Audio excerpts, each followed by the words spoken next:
cintai. Bersyukur mari kita panjatkan kehadirat Tuhan Yang Maha Kuasa, karena atas limpahan rahmat-Nya kita masih diberikan kesehatan, kekuatan sehingga bisa berkumpul di Gedung Teater Besar Nur Madani Kampus ISI Surakarta ini dalam keadaan sehat walafiat tanpa suatu halangan apapun. Ibu Direktur dan Pak Gus, tadi kita saksikan bersama berapa, saya masih berdiri. Ibu Direktur juga Pak Gus juga menyampaikan, Bapak Ibu, itu anak-anak bangsa yang masih memiliki hak dan kewajiban yang sama dengan kita ini. Oleh sebab itu media seni itu yang menjadi media yang utama untuk bisa menghargai mereka itu. Mas Jonet, Sri Kunchoro dan saudara Bunda Najib Magala, lanjutkan temuan Anda. Di sini Bu Direktur siap akan memfasilitasi untuk sampai pada hak yang apa yang akan Anda dapatkan nanti. Mudah-mudahan untuk berjalan dengan baik dan bermanfaat untuk kedepannya. Bapak Ibu hadirin yang berbahagia, seni, teknologi, dan masyarakat dewasa ini memang telah menyatu dalam praktik penelitian dan pengabdian pada masyarakat di perguruan tinggi seni. Tidak ada lagi jarak antara praktik seni dengan teknologi, terutama dengan masyarakatnya. Kehadiran seni semakin diperlukan dalam dunia yang kian berlari menuju kecanggihan teknologi. Seni telah membuktikan hal tersebut dengan munculnya disiplin-disiplin baru dalam ilmu pengetahuan seperti disiplin desain, kajian budaya, dan sebagainya. Dengan demikian terjadilah dialog antara disiplin yang memungkinkan seni memberi manfaat bagi peradaban. Tadi contohnya kami di ISI Surakarta ini, Bapak Ibu, Bu Direktur dan Pak Gus, kami itu kecenderungannya fokus pada ekspresi seninya. Sebagai seorang penabuh, seorang penari, seorang pemahat, seorang pelukis, seorang pemeran dan lain sebagainya. Tapi kajian-kajian yang lain itu kami perlu mitra dengan perguruan tinggi yang lain. Itu yang menjadikan seni itu akan semakin bermanfaat nanti ke depannya. Melalui penelitian inovatif dan pengabdian pada masyarakat sebagai wujud penerapan ilmu pengetahuan dan teknologi memberikan manfaat ekonomi dan sosial sehingga mampu meningkatkan kualitas hidup dan mewujudkan keadilan sosial dan kesejahteraan masyarakat. Tantangan penelitian seni adalah bagaimana dia berdaya dan bermanfaat bagi masyarakat. Itu yang menjadi tantangan. Melalui penelitian dasar, terapan dan pengembangan, seni harus terus bersinggungan dengan disiplin ilmu lainnya untuk pemajuan kebudayaan, penguatan industri kreatif, dan pemberdayaan masyarakat. Itu saya bilang tadi, saya sering ngobrol dengan Prof. Bambang, Pak WR1. Saya di Karawitan. Karawitan itu kan hanya nabuh materi-materi di perluan gending-gending, baik tradisi maupun yang baru. Tetapi alat yang dimiliki itu kami tidak pernah ada, paling mata kuliah organologi tidak sampai kajian mendalam. Misalnya terbang itu, alat drum itu kulit yang bagus itu dari kulit apa? Kulit sapi, kulit kambing, kulit kerbau dan lain sebagainya. Yang jantan, betina itu belum pernah sampai ke sana. Begitu juga kayu yang digunakan sebagai bahan pokok kendang itu yang baik itu kayu apa, jenis apa, umur berapa, dan lain sebagainya. Besarannya berapa? Nah itu kan tentu itu kajian-kajian daripada ilmu alam dan ilmu fisika dan ilmu yang lainnya. Nah itulah yang menyebabkan kami akan harus kerjasama dengan mitra-mitra kami, disiplin-disiplin yang lain akan memperkuat disiplin seni ini. Lembaga penelitian dan pengembangan pengabdian masyarakat Institut Seni Indonesia Surakarta itu sudah sangat konsisten mewadahi praktik seni dalam penelitian dan pengabdian pada masyarakat dengan perspektif yang lebih holistik. Itu kepentingannya itu. ISI Surakarta juga berperan aktif dalam menyangga seni tradisi dalam konteks kekayaan intelektual komunal. Dan tidak hanya pada ekspresi budaya tradisional saja, akan tetapi juga pengetahuan tradisionalnya. Kekayaan intelektual komunal tersebut dikembangkan tidak terpisah dari masyarakat dengan segala dinamika dan dikembangkannya untuk kemajuan kebudayaan. Tadi ada permintaan dari direktur film, musik dan media. Itu tanggal 2 nanti akan ada sosialisasi lembaga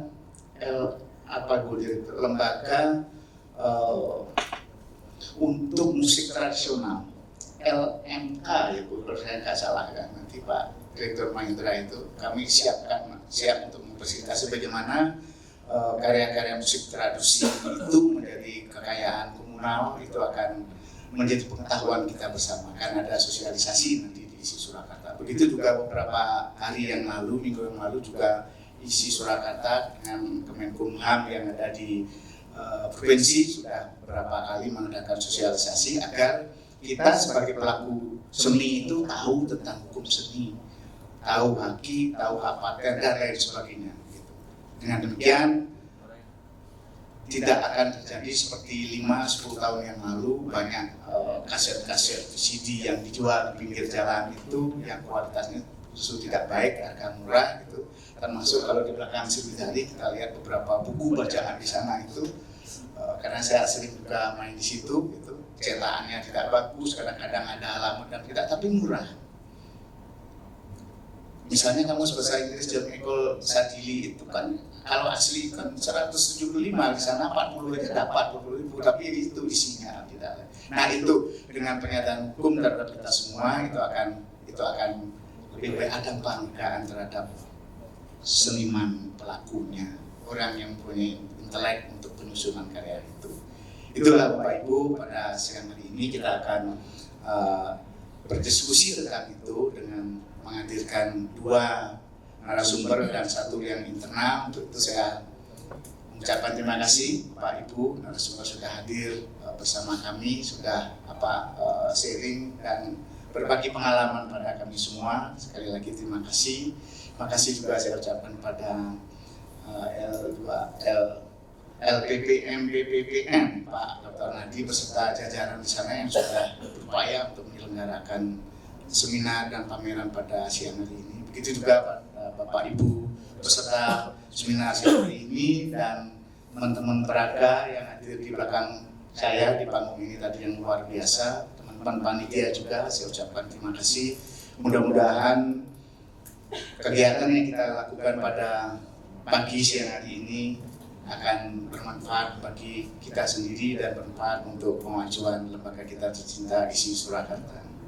Bapak Ibu hadirin yang berbahagia, dengan demikian dengan mengucap puji syukur kehadirat Tuhan yang Maha Kuasa, Bismillahirrahmanirrahim, Seminar Nasional Pameran Hasil Penelitian dan Pengabdian pada Masyarakat 2022 dengan tema Seni, Teknologi dan Masyarakat yang ke-7 yang diselenggarakan oleh Lembaga Penelitian dan Pengabdian Masyarakat, Pengembangan Pembelajaran dan Penjaminan Mutu ISI Surakarta. Hari ini, hari Rabu tanggal 30 November 2022, saya nyatakan dibuka. Terima kasih atas perhatiannya. Mohon maaf atas segala kurangnya. Saya akhiri. Wassalamualaikum warahmatullahi wabarakatuh. Matur. Terima kasih kepada Bapak Rektor ISI Surakarta yang sudah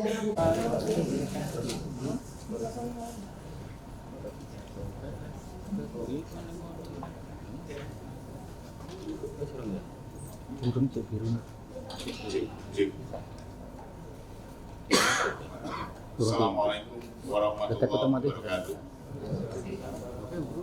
Alhamdulillah, pagi menuju siang hari ini kita dapat berkumpul bersama dalam acara seminar dan pameran hasil penelitian dan pengabdian masyarakat tahun 2022, di mana seminar kali ini mengambil tajuk seni, teknologi, dan masyarakat yang ke-7. Jadi ini serial seminar yang rutin di tiap tahun kita diadakan oleh LP2MP3M ISI Surakarta.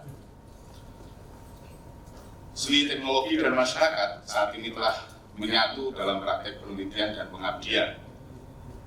Kehadiran seni semakin diperlukan dalam dunia yang kian berlari menuju kecanggihan teknologi. Juga telah dibuktikan dengan munculnya disiplin-disiplin baru dalam ilmu pengetahuan seperti desain, kajian budaya, dan lain sebagainya. Dengan demikian, terjadilah dialog antar disiplin yang memungkinkan seni memberi manfaat lebih bagi peradaban. Melalui penelitian inovatif dan pengabdian pada masyarakat, sebagai wujud penerapan ilmu pengetahuan dan teknologi memberi kemanfaatan ekonomi atau sosial, sehingga mampu meningkatkan kualitas hidup dan mewujudkan keadilan sosial dan juga kesejahteraan masyarakat. Tantangan penelitian seni adalah bagaimana dia berdaya dan bermanfaat bagi masyarakat. Melalui penelitian dasar, terapan dan juga pengembangan, seni harus terus bersinggungan dengan disiplin ilmu lainnya untuk pemajuan kebudayaan, penguatan industri kreatif, dan pemberdayaan masyarakat. Dengan bangga, LP2MP3M ISI Surakarta menghadirkan 3 pembicara pada seminar kali ini. Sebagaimana tadi juga sudah disebutkan oleh Ketua LP2MP3M, pembicara pertama kita nanti adalah Dr. Anda Sri Lastami, STM IPL. Beliau adalah Direktur Kerjasama dan Pemberdayaan Kekayaan Intelektual DJKI Kemenkumham. Kemudian pembicara yang kedua adalah Insinyur Agus Windarto DA PhD dari Design Center Institut Teknologi 10 November Surabaya. Dan yang ketiga adalah Profesor Dr. Bambang Sunarto MSN, Guru Besar Bidang Filsafat Seni Institut Seni Indonesia Surakarta. Berikutnya akan kita dengarkan materi dari 3 pembicara secara berurutan yang diawali dari Ibu Dr. Anda Sri Lastami, STM IPL. Kami berikan waktu maksimal 25 menit. Semoga.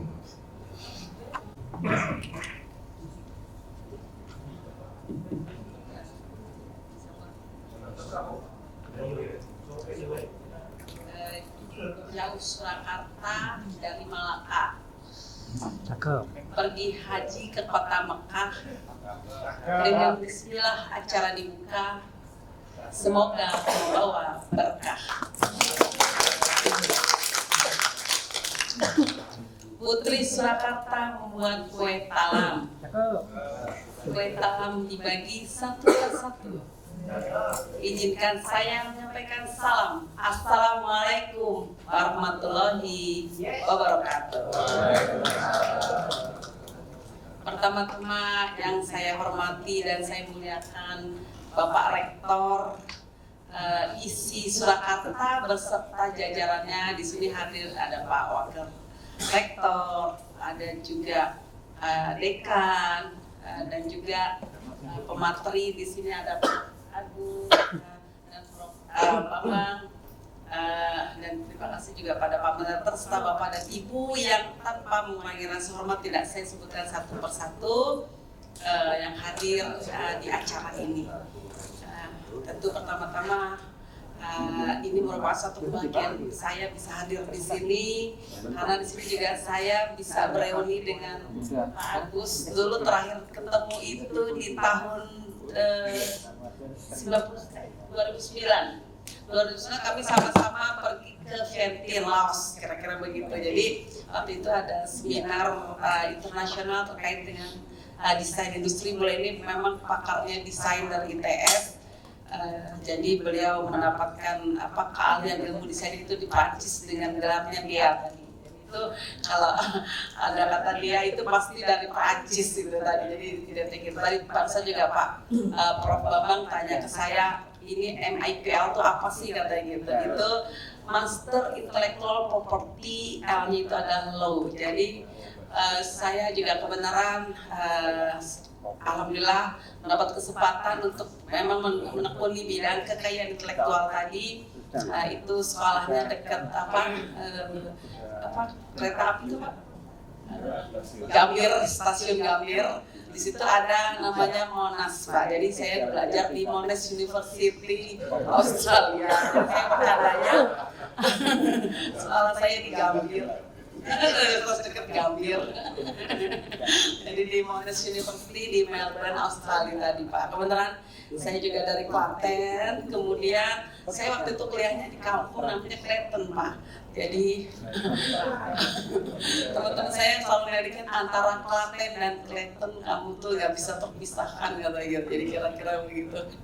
Jadi itu memang gelar saya juga kadang-kadang orang tanya Master Ilmu Pemerintahan gitu loh, Prof. Jadi terima kasih, itu pengenalan diri saya. Saya di sini juga berbahagia bisa juga reuni dengan Pak Anang. Beliau dulu pemeriksa desain Pak. Jadi kebetulan saya dulu pernah dipercaya menjadi kepala subdirektorat pemeriksaan desainnya Pak. Jadi saya lama di paten, kemudian di kerjasama, kemudian juga desain pernah di Merek. Jadi alhamdulillah hampir semua bidang KI saya pernah diputar semuanya. Terus kemudian sekarang saya dipercaya menjadi direktur kerjasama dan pemberdayaan haki. Di sini ada kata pemberdayaan tadi. Jadi artinya tidak semata-mata bahwa haki itu hanya masalah dilihat dari hukum. Tapi yang terpenting adalah bagaimana nanti KI bisa divaluasi istilahnya gitu, jadi bisa menghasilkan nilai ekonomi yang bermanfaat bagi kita semuanya tadi. Jadi mungkin penegakannya sudah tidak lagi semata-mata dari sisi hukum tadi. Bapak dan Ibu, itu pengenalan saya terkait dengan diri saya.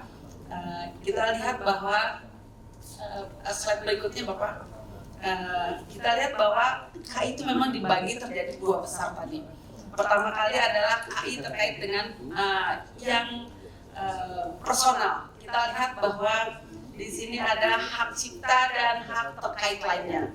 Di sini hak cipta itu luas sekali. Kita lihat bahwa di sini terkait dengan 3 hal: seni, sastra, dan ilmu pengetahuan. Ini bidangnya disebut dengan bidang hak cipta tadi. Jadi seperti tadi ditampilkan, saya sempat bisik-bisik dengan Pak Rektor bahwa saya subhanallah, masya Allah itu ciptaan Allah sungguh besar gitu ya. Artinya ternyata setiap manusia selalu diciptakan dengan memiliki talenta tersendiri. Tadi dengar suara adik kita ini sangat luar biasa gitu ya, indahnya, merdunya gitu ya. Juga di sini Dakau Barasi menciptakan satu alat ya Pak. Jadi artinya itu bagian juga dari tadi Pak Gus bilang, ini apa ini kata gitu, apakah seni atau bidang ini. Jadi ini juga nanti bisa termasuk bagian dari inovasi atau invensi yang nanti didenangi oleh bidang personal itu paten tadi. Karena jadi kedua itu adalah terkait dengan bidang hak milik industri. Tadi terkait dengan teknologi itu sudah pasti akan dilindungi oleh bidang paten. Kemudian paten itu kadang-kadang kita merasa bahwa sesuatu yang high tech gitu ya, bahwa kita kalau dapetin paten harus sepinter misalnya Albert Einstein gitu kan, atau Pak Habibie yang punya IQ tinggi hampir 200 gitu ya. Tidak.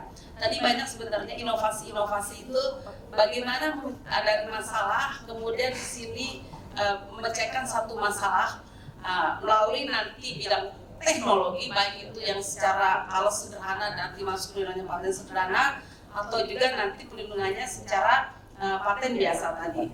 Jadi itu tadi yang terkait dengan paten tadi. Jadi kita lihat di sini tadi bahwa ada menyatukan frekuensi dengan alat getar, kemudian itu 3 bagian dari satu nanti bidang terkait dengan invensi tadi.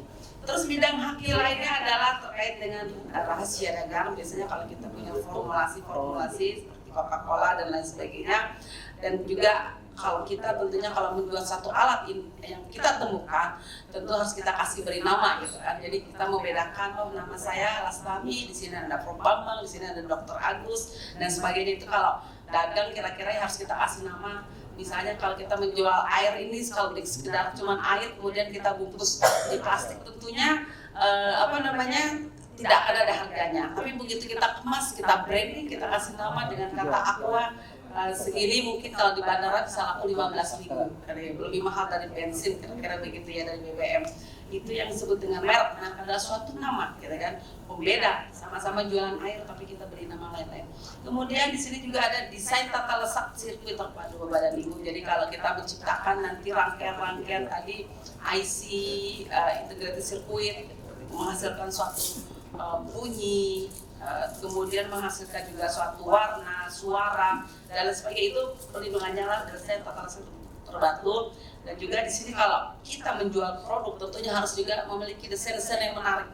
Misalnya ada foto Aqua ini juga ada bentuknya, ada konfigurasinya, ini konfigurasi dan sebagainya. Itu nanti perlindungannya di desain industri. Dan juga ada satu lagi bidang namanya varietas tanaman. Ini juga rejim haki yang tidak kalah pentingnya. Jadi kalau di alam kita melihat macam-macam yang ciptaan dari Allah, dari Tuhan, bahwa tumbuhan segala macam, bunga segala macam itu adalah memang ciptaan Tuhan, tidak bisa kita klaim. Tapi begitu ada sentuhan manusia, misalnya kita bisa menciptakan mangga yang satu asam, yang satu besar-besar, kemudian kita rekayasa genetika terus menghasilkan buahnya, perkawinan antaranya menjadi buah yang manis dan besar-besar. Itu salah satu namanya disebut varietas tanaman. Jadi kita bisa dapat juga termasuk salah satu bidang rejim KI tadi. Nah, terus kemudian juga bidang KI yang tidak kalah pentingnya di sini adalah sumber daya genetik tadi. Kita Indonesia sangat bersyukur bahwa kadang-kadang seorang menyatakan bahwa Indonesia sangat harusnya bersyukur kalau Wakil Presiden dulu Pak Budiono menyatakan bahwa Indonesia tuh kenapa menjadi negara keterbelakang. Itu karena kita kena kutukan kekayaan alam. Jadi akhirnya membuat bangsa kita bangsa yang ya sudah pun terakhir sudah ada apa-apa tersedia. Jadi ngapain capek-capek gitu kerja gitu ke kebun, sudah dapat ada macam-macam tanaman yang bisa makan, tambang yang terbesar dari tambang nikel, batu bara dan sebagainya. Itu kita memang ciptakan saat kalau Pak MH Ainun Najib mengatakan bahwa Tuhan menciptakan Indonesia saat Tuhan sedang tersenyum. Jadi kalau sebongkah tanah surga yang dilempar ke dunia, itulah yang itu tadi. Akhirnya karena kita saking kayanya, kadang-kadang yang kita openi. Jadi sumber daya genetik tadi sebagai contoh banyak negara-negara yang akhirnya memanfaatkan kekayaan alam kita ini menjadi sesuatu yang bernilai. Contoh buah majakani Bapak dan Ibu. Itu banyak kalau secara tradisional telah ada di alam dulu kalau perempuan ada masalah dengan datang bulan itu dibuat minum secara tradisional untuk meningkatkan rasa nyeri. Tapi kemudian oleh patennya kalau kita cari itu ternyata ada di negara Amerika. Jadi kita hanya minum secara tradisional. Contoh lain lagi Bapak dan Ibu, tapi ada juga bukan berarti Indonesia ketinggalan. Salah satu anak bangsa Profesor Sidik dari Unpad itu juga membuat kunyit asam misalnya. Kunyit asam itu juga kan kita sudah turun-temurun ada, tapi beliau karena ahli farmakologi, beliau bisa mencari komposisi yang pas buat kunyit asam seberapa, dia teliti secara ilmiah, dan dia membuat namanya Kiranti merek dagangnya tadi. Jadi dikasih nama Kiranti dan dia kadang bercanda pada waktu itu sama saya di tahun 2000-an, Kiranti sudah Lastami, sekarang saya hidup pas-pasan. Maksudnya Prof, ya saya gaji saya tunjang saya sebagai Prof udah jadi saya tengok. Jadi saya hidup pas-pasan. Pas saya mau jalan-jalan dengan anak ke luar negeri, pas punya uang. Pas saya mau umroh, pas punya uang. Pas saya mau nyokalkan anak saya di Australia, pas punya uang. Jadi itu pas-pasan bukan dibilang begitu. Karena apa? Dapat dari royalti dari yang tadi kunyit asam tadi. Jadi artinya itu yang dari tradisional bisa menjadi kita kemas menjadi sesuatu yang menghasilkan nilai ekonomi tadi, itu saya katakan tadi. Jadi mungkin karena kita tadi saya bilang terlena gitu, royo-royo lo Cinawi, negara kaya raya gitu kan. Jadi kadang-kadang kita jadi akhirnya menjadi, mohon maaf gitu, jadi akhirnya pagi-pagi cuman pakai sarungan, layar-layar minum kopi pun kita sudah nggak akan kelaparan kira-kira begitu. Terus kemudian ada ekspresi budaya tradisional, tadi kita lihat bagaimana lagu tadi Pak ya. Saya kemarin baru menghadiri mewakili pemerintah Indonesia terkait pertemuan IP Office, Head IP Office di Korea Selatan. Itu sangat luar biasa, saya dibawa ke markasnya yang disebut BTS Pak. Jadi saya karena termasuk golongan kolonial, karena kan saya lahir di angkatan 60-an, tahun 60-an, jadi saya juga nggak tahu, baru tahu BTS pas saya ke Korea kemarin gitu Pak. Saya mungkin tahunya juga lagu-lagu tradisional Jawa dan lain sebagainya. Kemarin ternyata itu juga dianggap seperti sesuatu BTS itu dengan kita sebut mungkin sekarang ekonomi kreatif gitu ya Pak, menghasilkan uang yang sangat luar biasa gitu Pak. Kemarin di saat pandemi mereka itu konser itu dihadiri oleh 6 juta orang virtual.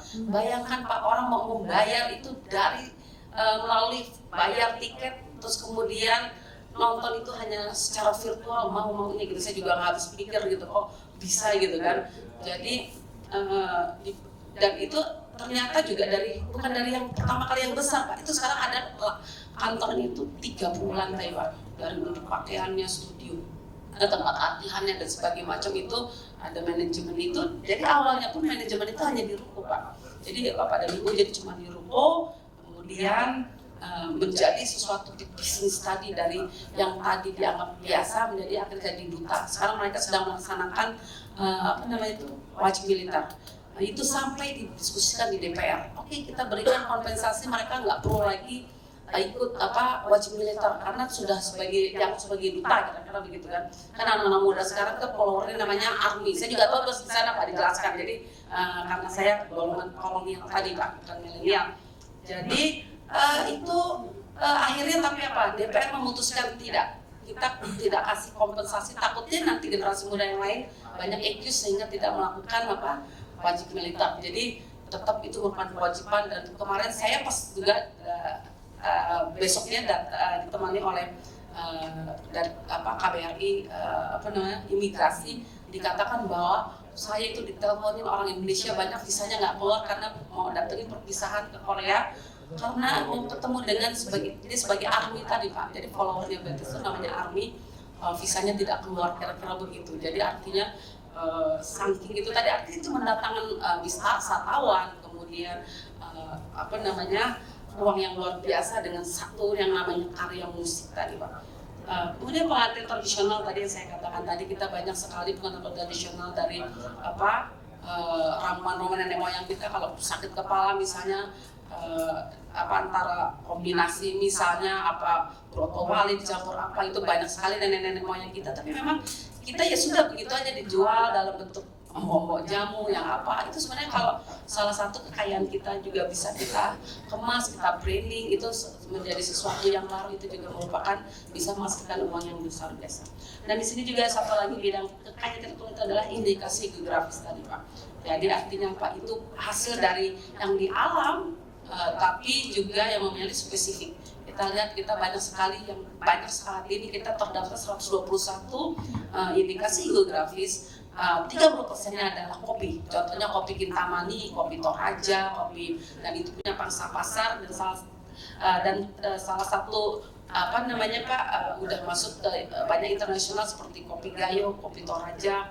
Itu kalau Bapak dan ke Jepang itu bisa lihat ada stasiun Nagoya, itu ada hotel Intercontinental, di sana juga ada namanya di situ kopi Toraja. Kira-kira itulah lebih senang di tadi kita banyak produk-produk kita karena memang spesifik. Jadi meskipun sama-sama kopi dihasilkan dari NTT, Bajawa, Kintamani, Toraja, ternyata kalau yang memang ahli kopi itu rasanya berbeda. Misalnya kalau kita lihat bahwa saya juga belajar merasakan kopi Pak.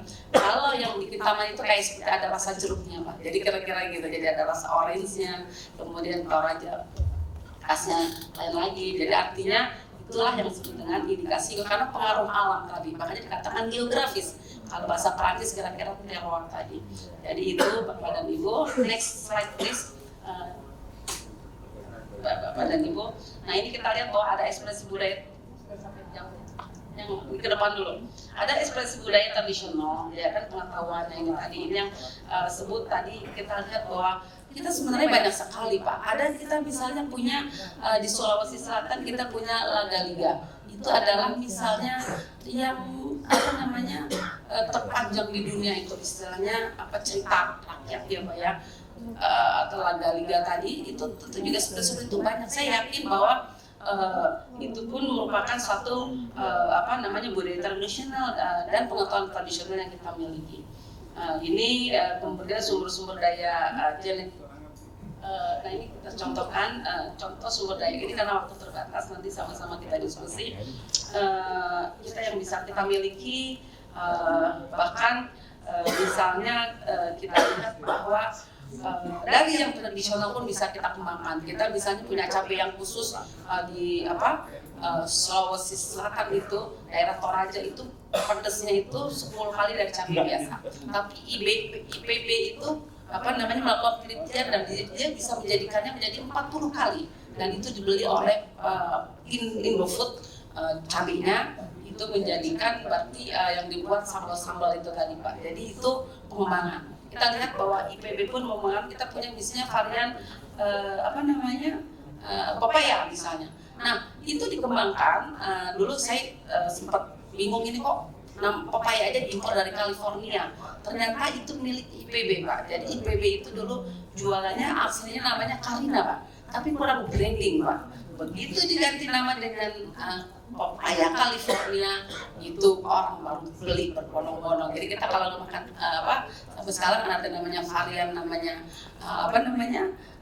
pepaya California itu adalah pengembangan dari tadi produk IPB tadi. Nah, Bapak dan Ibu kita lihat di sini, lagi. Nah ini kita lihat ini peta daripada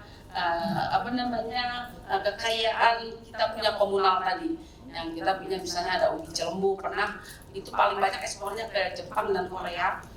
Jadi saya pernah lagi tugas ke Jepang di supermarket ada ubi ini harganya sudah berlipat-lipat hampir 10 kali. Jadi memang kita dan mereka pun pernah orang Korea itu membawa bibitnya untuk ditanam di Korea. Ternyata hasilnya tidak sama, tidak seperti hasil dari begitu dibakar menghasilkan madu kira-kira begitu. Jadi ini sebagai contoh-contoh yang kita miliki. Bapak dan Ibu, slide selanjutnya adalah landasan hukum. Kita di sini ada undang-undang hak cipta dan ekspresi budaya itu kan. Dari kemudian juga ada pasal 26 Undang-Undang Nomor 13 terkait dengan paten. Jika suatu invensi itu terkait dengan berasal dari sumber daya genetika ya kan tradisional harus disebutkan spesifikasinya di dalam dokumen deskripsi paten tadi. Nanti ini bagaimana pernah dulu ada kasus misalnya si Sido itu kita batalkan patennya karena dia memakai sumber daya genetika yang tidak disebutkan karena di sana juga harus ada benefit sharing buat masyarakat setempat tadi. Kemudian next slide. Dan Bapak dan Ibu, ini upaya perlindungan KIK di internasional itu kita selalu memang sedang berjuang bagaimana ini bisa menjadi legally binding, artinya mengikatlah. Jadi saat ini negara-negara seperti India, Brazil yang kaya akan sumber daya genetikanya, komunalnya tadi itu juga menginginkan bahwa itu ada pengikatan secara internasional. Kita masih berjuang ke sana, tapi yang masih diatur adalah terkait di forum internasional itu di IGC, provinsi ya.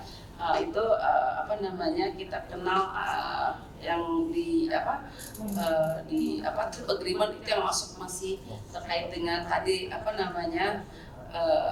indikasi geografis tadi. Selanjutnya Bapak dan Ibu, kenapa sih saat ini pun DJKI sudah memiliki inventarisasi KI komunal? Kenapa ini penting Bapak dan Ibu? Belajar dari sejarah, dulu kita pernah sama Malaysia tiba-tiba diklaim bahwa Agus Sayangi punya Malaysia, Rep Ponorogo punya Malaysia, Lagu Gendam 9 punya Malaysia, Tortor punya Malaysia, Tari Pendet Malaysia. Memang kita tidak bisa salahkan. Ternyata juga banyak orang-orang Indonesia itu yang pindah ke sana. Jadi orang kalau pindah itu kan tidak mungkin meninggalkan budaya sehari-hari. Ya, artinya itu tadi seperti misalnya orang Indonesia pindah ke Suriname, mereka masih tetap memakai bahasa Jawa. Kemudian mereka masih tetap praktek-praktek keseharian mereka, budaya Jawa masih dibawa. Itu suatu hal yang artinya kita lihat misalnya bangsa Cina kemanapun pergi mereka pasti ada membawa budayanya sendiri sehingga anak-anak terkenal dengan Chinatown dimanapun juga. Nah ini juga memang sama dengan kasusnya di Malaysia tadi. Dan salah satu kelemahan kita, contohnya saat kita berebut mengenai Pulau Sipadan dan Sigitan, itu kita hilang. Kenapa? Itu di tingkat mahkamah internasional kita itu kalah dari data. Ditanakan Indonesia, kamu kalau mengaklaim kedua pulau itu apa buktinya? Sementara Malaysia bisa menyatakan bahwa ini loh penduduk yang punya KTP ada sekian ribu orang. Ini loh sekolah yang sudah saya bangun. Ini loh jalan yang sudah saya bangun. Ini loh fasilitas-fasilitas lain sudah kami bangun. Tapi Indonesia ternyata tidak bisa membuktikan itu. Itu awal dari lepasnya data tadi. Kemudian pernah kejadian lagi ada India itu berantem dengan Amerika. Tanda kutip bukan berantem ini ya Pak ya. Daripada waktu itu dia punya namanya beras basmati rice itu ya. Itu sangat terkenal kalau Bapak makan nasi itu ya. Kalau dari basmati pasti harganya lebih mahal dibandingkan beras biasa. Nah itu Malaysia membuat secara teknologi yaitu namanya rice tag. Jadi level internasional mereka menang karena mereka sudah bisa membuktikan para importirnya yang dari berbagai negara dibuktikan ini bukti saya ngirim segala macam itu bukti-bukti yang itu tadi, dan India juga telah mencatatkan sebagai bagian dari tadi mereka memiliki kekayaan itu tadi akhirnya mereka bisa menang di mahkamah internasional. Jadi itu sebagai itu contoh yang sekarang lagi sangat ini kebaya ya Pak ya, kemarin kita ditinggal ada oleh 4 negara yang mendaftarkan ya kan Pak. Padahal kita juga kalau lihat dari sejarah Ibu Kartini juga dari tahun sudah memakai kebaya, bahkan terkenal dengan kebaya Kartini kira-kira begitu. Jadi artinya itulah seperti itu, kita pentingnya memiliki bukti data-data yang harus dicatatkan di kami tadi. Jadi kami yakin bahwa nanti di Surakarta pun juga akan banyak nanti teman-teman membantu kan yang misalnya batik asli yang disebut milik diklaim misalnya Megamendung dari Cirebon, kemudian Parangkusak dari Yogyakarta atau sebagainya, itu kan yang dasar. Tapi kalau kita kembangkan nanti menjadi yang motif-motif desain-desainnya yang milenial kira-kira begitu ya, yang bukan memang pakem ya, itu bisa tentunya mendapatkan kekayaan kemudian personal tadi. Jadi termasuk seperti tadi mempunyai asal dikembangkan, dikemas demikian rupa itu bisa menjadi juga personal tadi. Jadi itu kira-kira begitu Pak. Jadi artinya saat ini sudah ada di database kita hampir 5.000-an data kekayaan komunal. Nanti bisa juga itu sebagai kita kalau ada negara lain pun yang mengklaim kira-kira kita sudah ini, dan ini bisa tidak juga yang mendaftarkan itu perorangan tapi harus pemdanya atau pemprovnya dan lain sebagainya. Dan nanti juga Bapak dan Ibu, kalau saya yakin bahwa untuk personal saya yakin di ISIS ini akan juga bisa maju karena apa Bapak dan Ibu. Misalnya kalau mahasiswa tugas akhirnya membuat satu kaligrafi misalnya syarat untuk lulus, itu juga ada bagian misalnya hak cipta tadi kan seni, sastra dan ilmu pengetahuan, itu tari termasuk di sana Bapak. Jadi itu nanti saya yakin hak ciptanya juga akan banyak. Terus kemudian tadi seperti tadi yang menciptakan satu alat tadi itu merupakan paten. Karena kalau kita menjadi world class university yang sangat dihitung itu adalah berapa jumlah patennya. Jadi di WIPO tiap tahun dia itu menggrade itu meranking negara-negara berapa sih jumlah permohonan patennya. Nah itu tadi. Jadi lihat dari sana Global Innovation Index tadi Pak. Jadi Indonesia alhamdulillah tahun ini 2020 naik peringkatnya ke 75 dari 89 tahun sebelumnya. Jadi tapi masih kalah Pak. Kenapa? Karena Singapura itu sudah masuk ke ranking ke-6. Kita bandingkan dengan negara tetangga. Kemudian Vietnam itu masuk ke urutan 48 dari Global Innovation Index. Dari jumlah permohonan tadi, kenapa Singapura bisa? Karena apa, Pak? Singapura itu penduduk hanya 4 juta, tapi permohonan patentnya itu ada 12 juta. Sementara Indonesia penduduknya 270 juta, jumlah permohonan patentnya itu baru 10.000 per tahun. Jadi itu yang dilihat, jadi ada persentasenya antara itu tadi. Makanya yang dilihat tadi dihitung adalah suatu world class university adalah dari paten. Jadi mudah-mudahan nanti dari sini juga menghasilkan banyak selain tadi yang alat tadi frekuensi sehingga membuat anak-anak kita tadi bisa belajar mengenali warna, mengenali suara dan lain sebagainya. Ini juga suatu inovasi yang sangat luar biasa tadi. Ini selanjutnya KIK dalam praktek KI Conventional Plus. Jadi Bapak dan Ibu, ini ada persinggungan antara KI konvensional plus itu tadi ada persinggungan antara tadi yang saya katakan secara garis besar, nanti ini bisa dibaca saja, misalnya bagaimana desain industri berbasiskan IBT tadi, ekspresi budaya tradisional. Jadi bisa tadi, jadi dari yang komunal bisa menjadi modern tadi. Kemudian inovasi berbasiskan informasi SGD tadi, sumber daya genetik tadi. Itu sebagai contoh yang tadi saya katakan, contohnya adalah kiranti tadi. Jadi ini bisa kemudian referensi obat tradisional. Ini kemarin sebagai contoh, pada saat COVID ternyata banyak sekali permohonan paten naik, itu adalah terkait dengan obat COVID yang dibuat dari tumbuhan alam tradisional tadi. Jadi ini modernisasi metode penguatan nasional ini juga kemarin banyak didaftarkan ke DJKI, kemudian karya cipta berbasiskan ekspresi budaya tradisional tadi. Jadi misalnya kalau pakemnya, misalnya kalau orang nikah gebogiro gitu lagunya kira-kira, kemudian ada orang memodifikasi dengan yang modern dengan sebagainya, itu tentunya nanti bisa dapat hak ciptanya tadi. Lanjut lagi selanjutnya.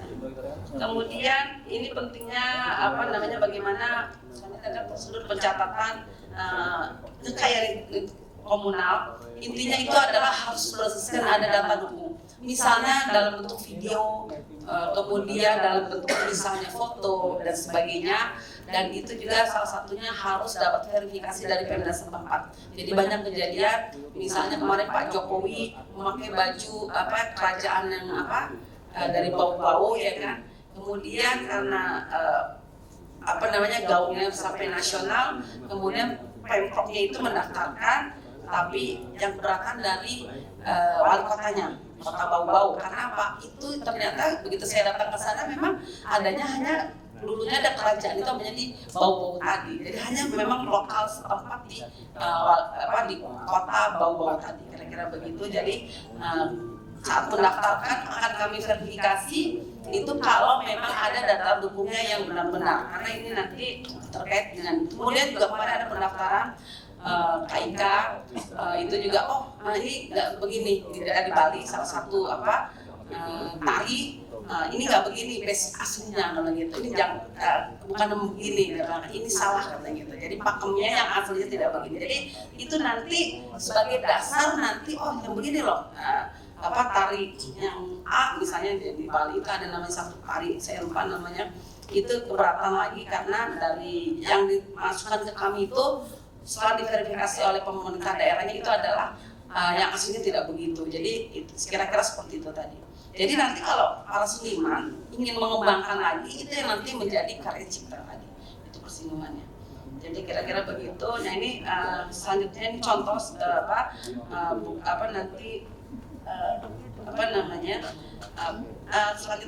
selanjutnya.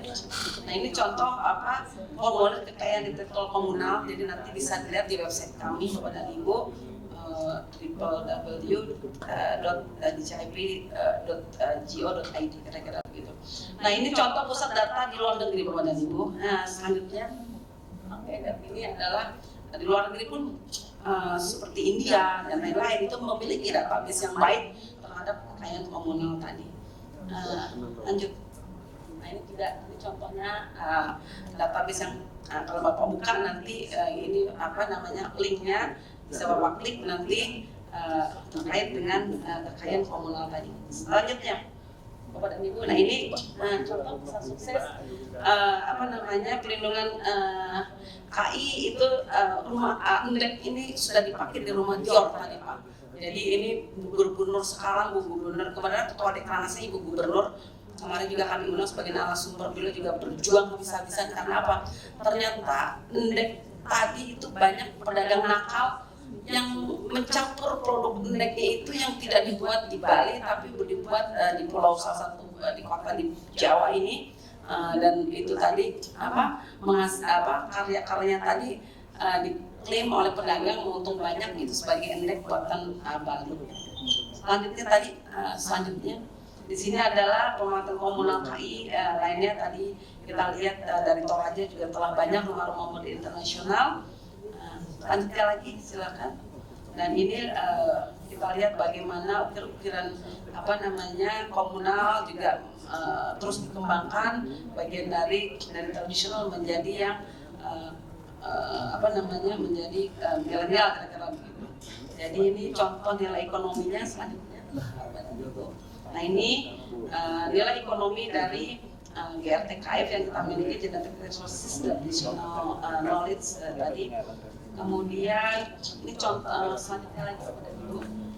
Ini contoh pelindungan KIK di negara lain ya Bapak dan Ibu. Jadi ada sekarang negara-negara lain hampir semuanya juga memiliki database yang sama. Kalau KI personal sudah biasa, tapi ini bagaimana dari KI komunal kemudian nanti di-cross menjadi dikembangkan menjadi nanti menjadi sesuatu yang bernilai ekonomi dari segi personal tadi. Terus kemudian kita selanjutnya saya terakhir kita memiliki program di DJKI terkait inventarisasi KI komunal. Jadi kami terus kampanye di setiap provinsi untuk terus menyempurnakan ini. Kami bekerja sama tidak hanya dengan pemerintah daerah tapi juga dengan berbagai lembaga masyarakat yang memang bisa nanti mungkin dari isi Surakarta yang paham hari ini aslinya ya begini loh, kan begini misalnya, seperti itulah kira-kira. Jadi berbagai stakeholder, komunitas dan lain sebagainya ini untuk terus menyempurnakan data komunal tadi. Kira-kira begitu. Ini slide terakhir saya ucapkan terima kasih. Saya kembali lagi kepada moderator. Terima kasih. Terima kasih sekali Bu gambaran tentang bagaimana program-program DJKI yang juga salah satu program prioritas nasional juga yaitu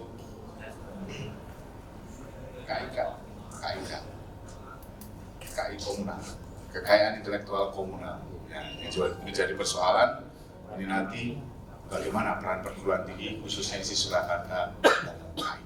Ini nanti mohon disimpan untuk pertanyaan berikutnya.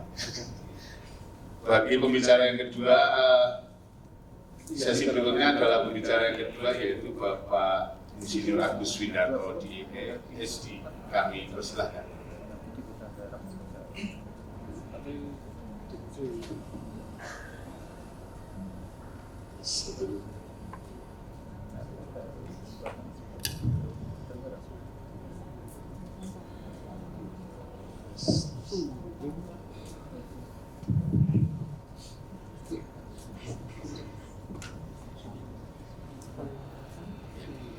Terima kasih Pak Moderator, yang terhormat Pak Rektor serta jajarannya, dan Bu Lakami, sahabat saya, teman-teman semuanya, para dosen, peneliti dan siswa.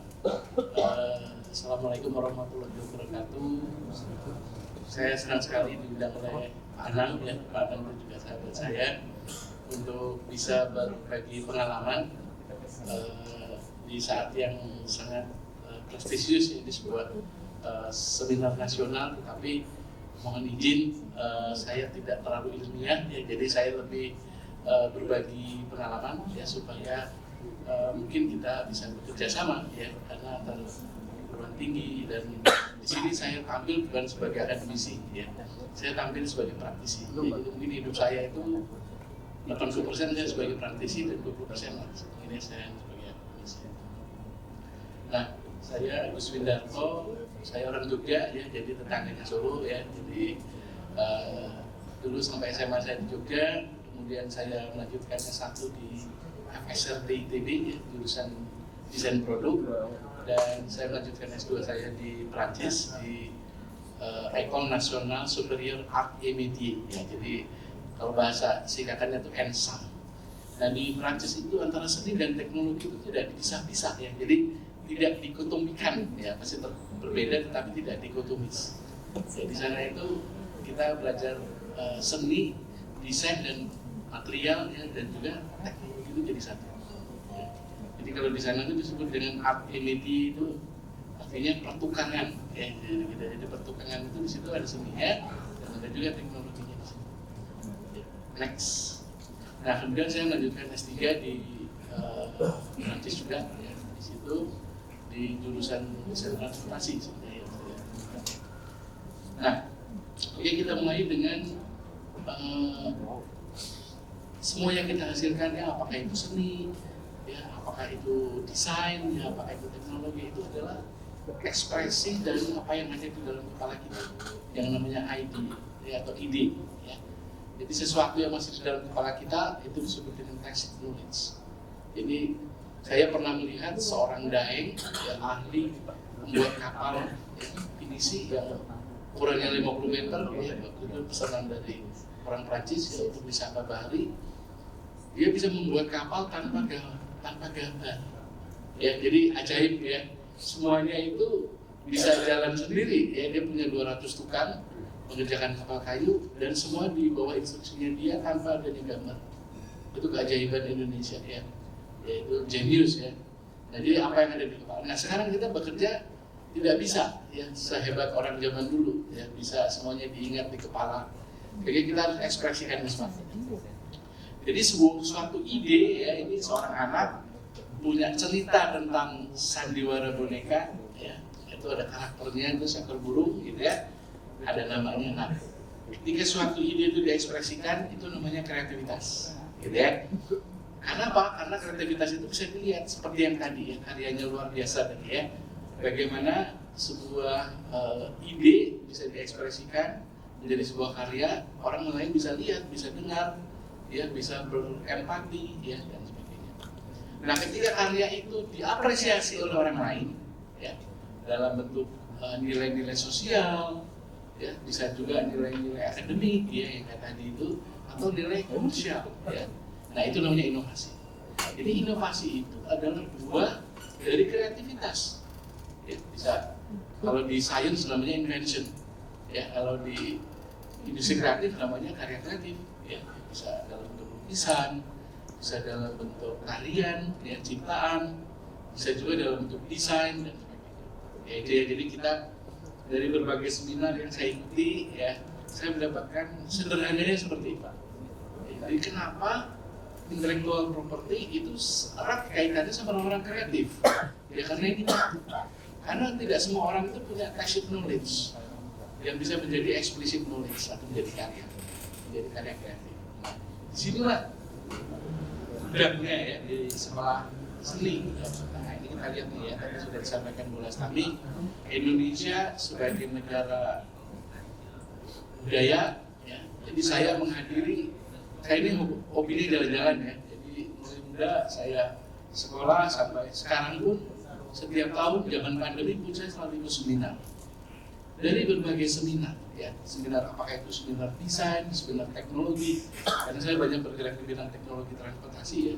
Sekarang ini saya nanya ke para pembicara atau keynote speaker, saya nanya selalu, apa sih yang hebatnya dari Indonesia? Anda lihat Indonesia itu negara apa sih, gitu? Apa yang bikin kita maju? Saya selalu bertanya, dan jawaban mereka itu selalu seni budaya. Jadi nggak pernah bilang, oh Indonesia maju karena teknologinya, nggak pernah. Ya. Ketika saya datang ke Cina, oh Bali, ya, selalu yang ceritakan itu Solo, Jogja, budaya, kulinernya, fashionnya, orangnya, ya, ramah tamahannya, itu ya. Jadi makanya kita sebetulnya kita itu kekuatan kita di situ, ya. Jadi bukan di apa ya dunia apa gitu ya. Jadi mungkin saya, nah ini berikutnya ya, next ya, kita lihat juga. Ini juga yang terjadi di dunia internasional. Ya, kita lihat ada namanya fashion. Ya, jadi kalau saya tuh kebetulan sering banget jalan-jalan ke sekolah seni dan desain, ya, selalu ada itu fashion.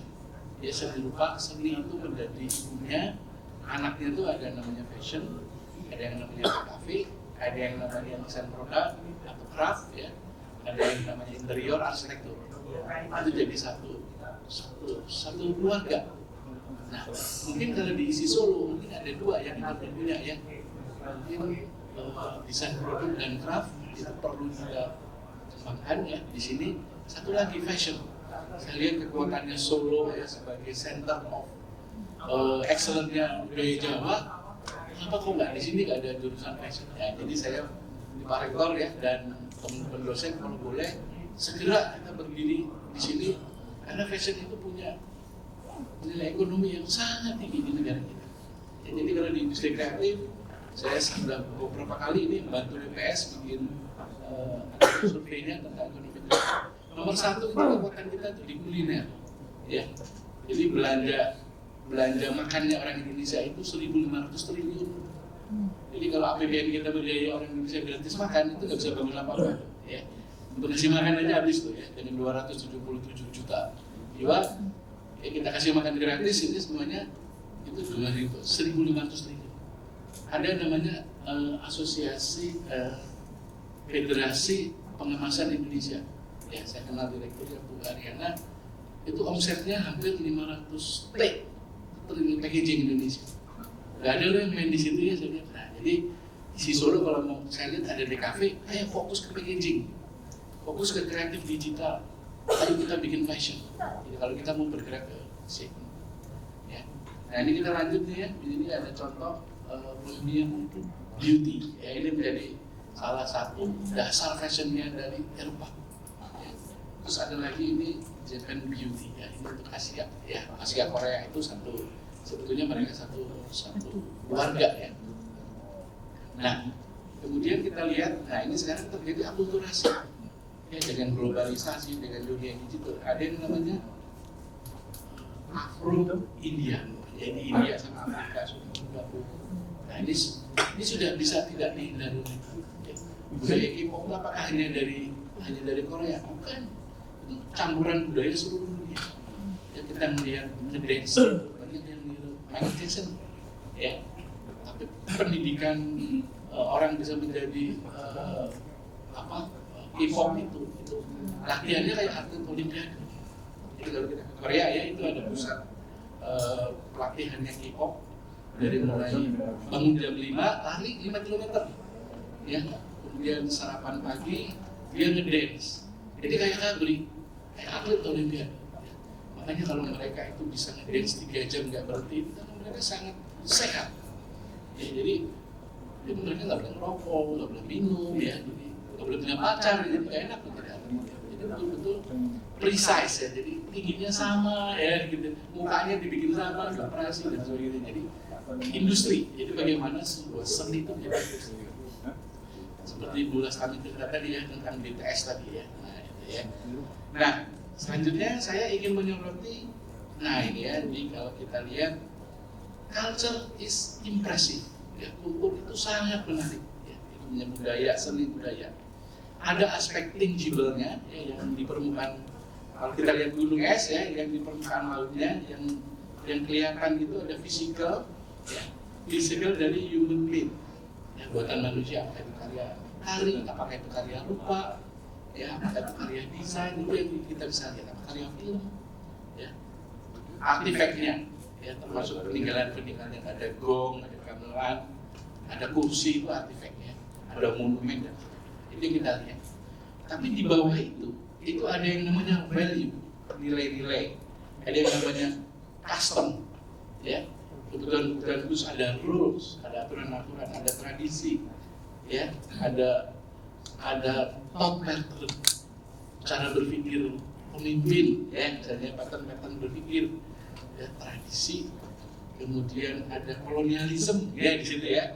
Kalau pemimpinnya bilang rambut putih, gitu, semuanya rambut putih, gitu, ya, misalnya ya, gitu ya.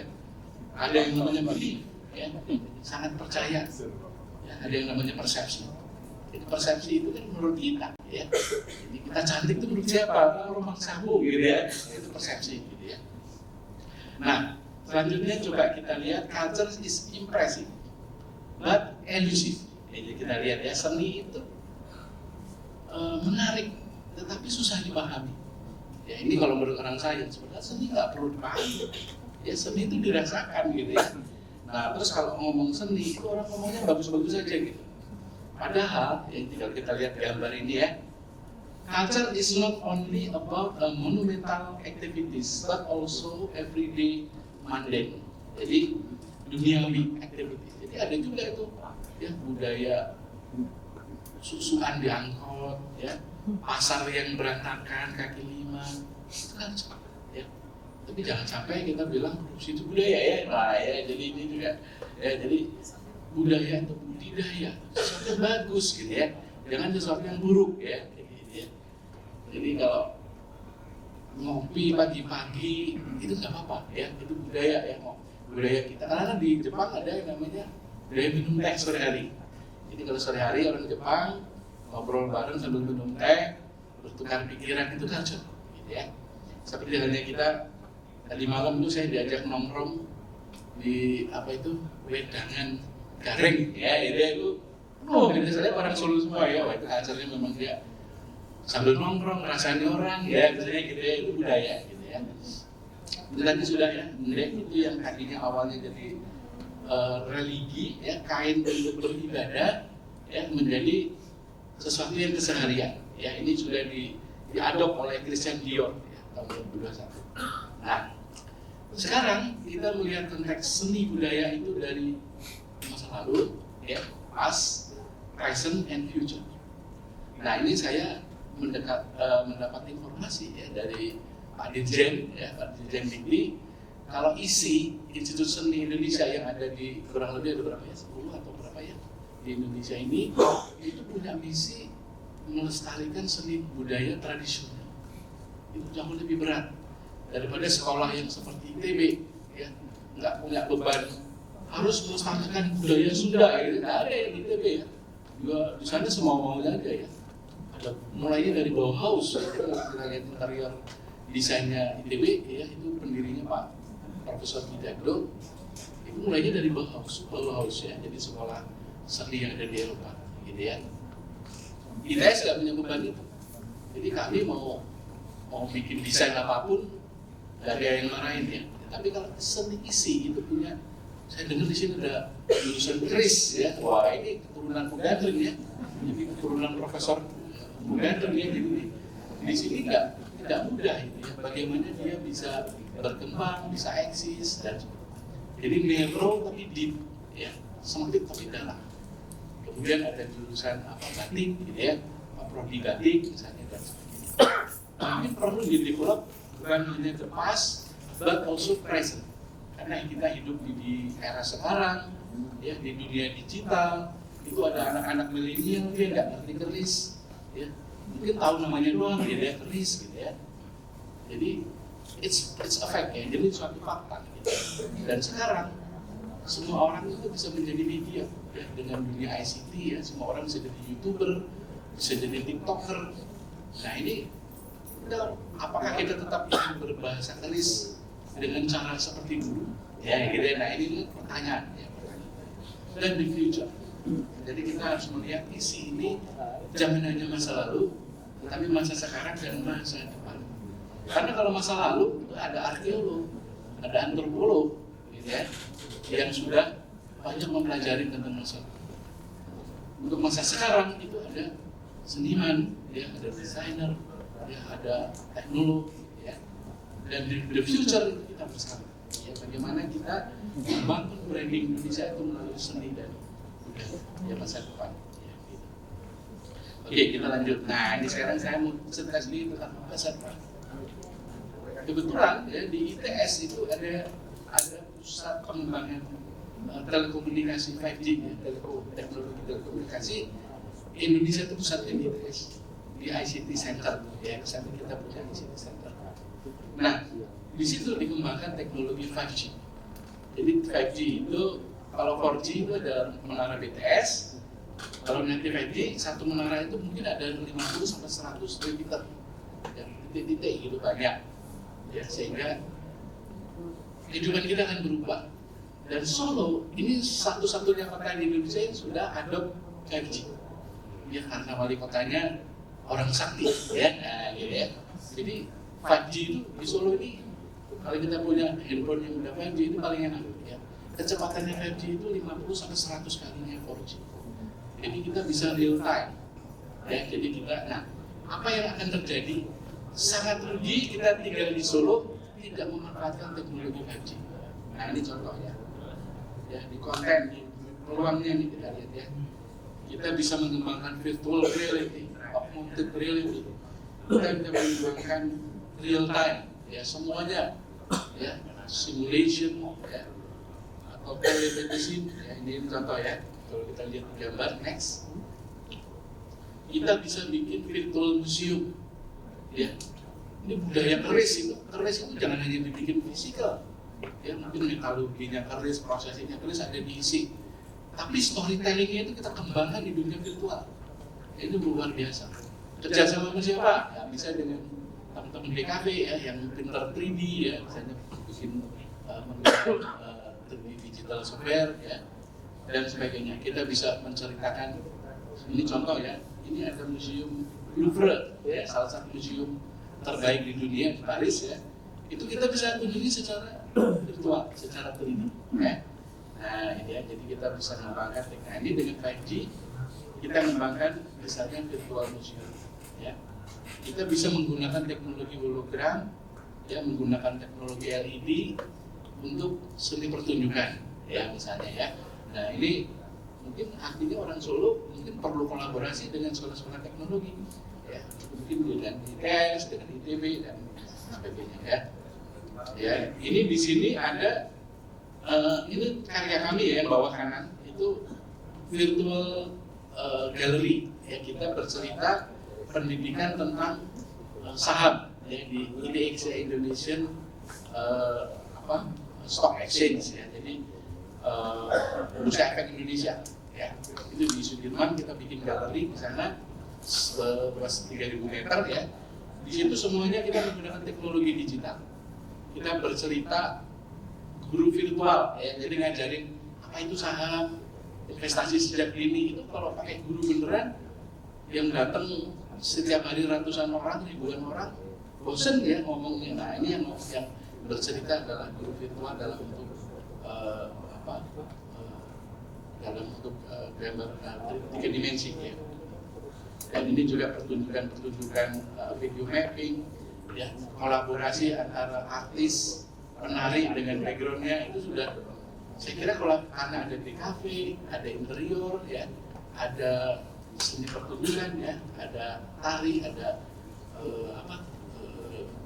karawitan ya, ini saya kira bisa dikembangkan, sangat menarik kalau kita menggunakan teknologi digital ya. Tapi tentunya kita harus bedakan mana yang pakemnya nggak boleh dilanggar ya, mana yang boleh. Misalnya di batik ada yang namanya batik tradisional, itu kita harus ikutin pakem. Tapi ketika di Bandung ada si Maghrib mengembangkan batik fraktal, ya, batik yang berbasis rumus matematika ya, matematika fraktal, itu menjadi batik yang luar biasa modernnya dan tetap batik. Ya. Nah, itu juga tidak bisa dihindari, maka dia sukses di bidang entrepreneur. Gitu ya. Nah, ini di kafe ini ada game, ya, ada animasi, ya, ada apps, ya, yang saya kira multimedia konten, ya, dan sebagainya. Itu suatu bidang yang luar biasa. Jadi, ayo kita berkolaborasi, ya. Saya yakin talent ini orang Jawa itu kan bagusnya seniman ya. Ya, kalau orang Makassar nenek moyangku pelaut gitu ya. Tapi kalau nenek moyangku orang Solo ini biasanya mungkin kuliner atau seniman ya kayaknya ya. Kalau saya lihat ini dari suka makan semua ya gitu. Tapi saya lihat orang Solo tuh langsing-langsing ya gitu ya. Kalau kita ini gendut gini ya, berat ya. Oke, nah ini saya sedikit cerita tentang 5G Experience Center. Di ITS kita sudah buat autonomous kan, ya, jadi di kampus tuh ada mobil yang jalan sendiri, bisa dipanggil TF gitu ya, ada robotic center. Kita juga di sini mengembangkan teknologi animasi, ya menggunakan 5G. Jadi kolaborasinya bisa nih Solo, Jogja, Bandung, Surabaya misalnya ya. Masing-masing punya production house, kita bisa bekerja real time dengan teknologi. Ini juga digunakan 5G ini untuk dunia fashion ya. Nah ini ya kalau kita mau nyoba baju ya, desain baju kita nih, kita nongkrong di depannya tuh coba nggak usah dipakai, udah ketahuan ya kita ini cocok atau enggak untuk baju tersebut ya. Jadi nanti fittingnya nggak usah ngantri di ruang fitting gitu ya, di toko gitu ya. Nah kemudian telemedicine ya, di zaman COVID kita datang ke dokter tuh orang sehat bisa ketularan ya. Jadi jauh lebih aman kalau kita menggunakan teknologi digital. Ya sekarang zaman dulu kalau dokter muda itu harus nunggu 20 tahun untuk bisa praktek di tengah kota. Sekarang dengan telemedicine ya ada Halodoc, ada macam-macam itu. Dosen-dosen muda ini karirnya cepat sekali. Omsetnya bisa 10-20 kali lebih hebat dari dokter-dokter yang sudah senior. Jadi di dunia kedokteran pun dari dunia digital ini semua. Ini ada beberapa karya kami ya dari yang sudah kita gunakan di Galeri Bursa Efek Indonesia ya di Jakarta. Ya, jadi bagaimana pendidikan untuk memahami tentang investasi ya, ini kita buat di sini semua dalam media digital ya. Kita lihat di sini ya. Oke. Nah, ini juga kita juga membuat Museum Bank Indonesia ya di Jakarta. Ini juga kita banyak menggunakan menggabungkan antara telling story, bercerita ya. Ini ada speaker di atas yang kalau kita nongkrong di bawahnya itu tiba-tiba ada suara ya gitu ya. Tetapi 5 meter di depan kita nggak dengar. Nah ini ada teknologi digital yang kita gunakan di Museum Bank Indonesia ya. Jadi termasuk ini ya yang terakhir, ini mungkin saya sedikit cerita. Ini kami sudah sangat sadar IP sejak ada pendaftaran online ya, itu saya bisa dapat 10-15 IP per jadi lab kami, jadi baru unit kami ya. Jadi kebayang itu seluruh ITS itu sekarang bisa ratusan yang tadinya hanya hitungan jari gitu ya. Nah ini kita sudah menggunakan teknologi digital untuk semua pengembangan desain ya. Jadi kalau sebentar lagi ada kereta cepat Jakarta Surabaya, ini kita kembangkan dengan basisnya di desain ya. Ini ada LRT Palembang yang sudah operasional dan LRT Jakarta yang akan diresmikan beberapa bulan lagi. Ini juga kita full menggunakan teknologi digital, jadi desain. Ini beberapa paten dan desain industri yang kami miliki ya, yang hubungannya dengan. Jadi yang terakhir, alhamdulillah ini kami mendapatkan Good Design Indonesia dari ada di Jakarta ya di Award. Ini kita punya skuter listrik ya. Ini bukan promosi ya. Ini promosinya promosi IP ya. Ini sudah dapat IP dan dari IP itu saya bisa pensiun dengan tenang. Ya, contohnya saya bikin generasi kedua gesit yang paling kanan itu mini skuter itu diproduksi 200.000 unit. ITS dapat 2,5%. Kecil Bu. 2,5% ini HPP-nya 12 juta. Kira-kira hanya dapat 250.000 per unit. Tapi ketika dikalikan 200.000, angkanya lumayan. Dan sebagai peneliti saya dapat 50% dari ITS untuk ongkang-ongkang kaki ya, jualan stempel dapat lebih banyak dari ITS. Nah di sini ya kalau unit IP-nya dikembangkan, kata kuncinya itu adalah kalau kenapa kita harus bisnis digital, itu faktor kali. Kalau kita bikin satu produk ditongkrongin di toko kita sendiri, bisa laku 110 aja sehari udah bagus. Tapi ketika kita jual itu dalam marketplace ya, dalam dunia online itu angkanya bisa 100, bisa 1.000, bisa 10.000. Jadi bisnis itu berhasilnya karena quantity. Ya, jadi ketika skuter kami ini diproduksi 200.000 unit, ya Wah ini saya bilang lebih baik saya minta pensiun dini gitu ya, menjadi seorang desainer daripada saya jadi dosen MMT ya, ngajar malam ya, bimbing skripsi ya, bimbing tesis, capek banget. Sekarang saya ingin jalan-jalan naik motor ya, dari Sabang sampai Merauke dengan menikmati hasil dari intellectual property. Itu kalau dulu masih wacana, tapi sekarang it's happen, udah mulai. Ya, jadi mulai produksi ini akan di launching di bulan Maret April, dan sejak itu saya akan menerima royalti yang angkanya jauh lebih besar dari tunjangan fungsional saya sebagai dosen. Nah, gitu ya. Jadi saya mendorong teman-teman, ayo segera, ya ini saya dulu di zamannya Bu Lastami lulus paten 7 tahun, ya. Saya daftar 2007, keluar 2015, sudah mau expired. Jadi nggak tahu ya kok sudah pernah. Sekarang pendaftaran desain industri itu 2 minggu sudah keluar, ya. Paten itu paling lama 3 bulan. Ya, jadi saya dengan ya hasil penelitian ya, jadi seandainya semua mahasiswa isi ya, S1, S2 mendaftarkan hasil karyanya itu, ini kan udah setahun berapa ratus ya. Nah ini Bu, sekarang ini dengan cipta 10 menit ya, karena ini 10 menit itu gak ada artinya ya. Tapi sekarang ini, ayo ini saya memprovokasi, ngajak teman-teman isi berlomba-lomba kita mendaftarkan karya kita, dan suatu saat ini saya daftarkan ke apa di ITS itu ada namanya TTO, Transport Technology Office, di situ kakinya itu. Kita daftar online, ditunggu sebentar, 2 minggu saya udah bayarnya juga murah tuh, hanya 250.000 ya untuk desain industri. 2 minggu saya sudah dapat pemberitahuan terdaftar, langsung saya ikutkan di Lingkup Desain Indonesia.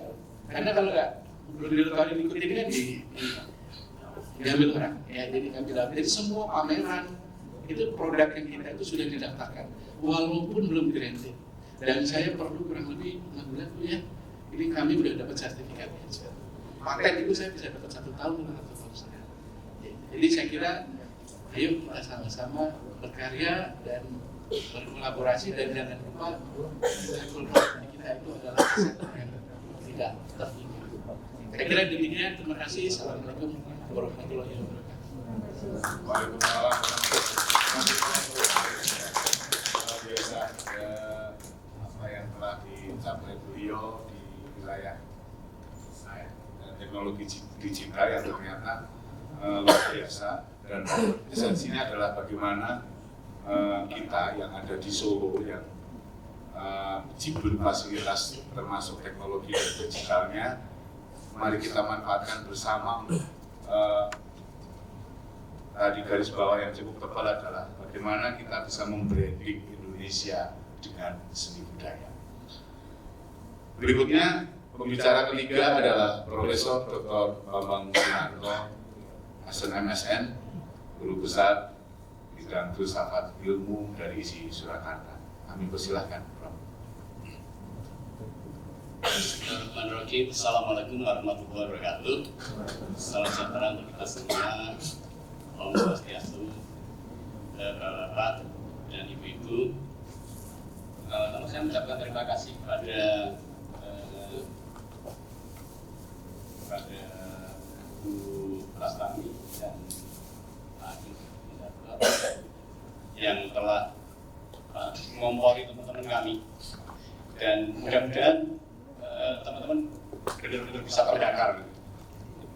Jadi saya mohon maaf, saya nggak sempat membuat PowerPoint, tetapi saya membuat artikel ya, membuat makalah. Jadi makalah nanti bisa kita share, dan untuk itu mungkin sekedar untuk bukti bahwa saya benar-benar membuat.